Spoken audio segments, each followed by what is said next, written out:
మీరు గూడా ఆలయ ప్రతిష్టాపనలు అవి జేస్తారా? అంటే చేస్తాం. ఆలయాలకు వాస్తు గాని, ఆలయం ఎట్లా అన్నీ కూడా. ఉండాలి?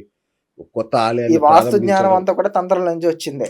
అచ్చచ్చచ్చా! ఓకే. తంత్రమే వాస్తు. గుడి మనకి ఎడమ వైపు ముందు బావి ఉండాలి. హ్మ్. ఇవన్నీ కూడా తంత్రసారంలో చెప్పిన ఒక అద్భుతమైన అదే ఒక గుడి నిర్మాణం గాని, ఒక గ్రహ నిర్మాణం గాని, ఇవన్నీ ఎలా ఎలా చేయాలి అని చెప్పేసి మనకి తంత్రసారంలో చెప్పిన తంత్రసార సంగ్రహం అని చెప్పేసి మన హయగ్రీవ మన విష్ణుమూర్తి అవతారమైన హయగ్రీవుడు రాసిన ఈ తంత్రసారంలో ఇవన్నీ కూడా చెప్పడం జరుగుతుంది. ఓకే.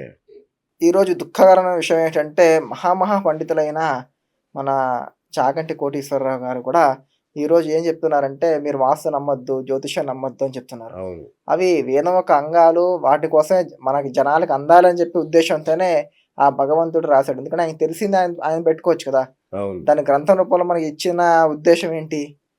అంటే అది మనం కూడా తెలుసుకోవాలి, వాటిని ఆచరించాలి అని చెప్పేసి. హ్మ్. అందువల్ల గృహ వాస్తు గాని, లేకపోతే దేవస్థాన వాస్తువు గాని, ఇవన్నీ కూడా మన మీద చాలా ప్రభావితం చేస్తాయి. ఓకే.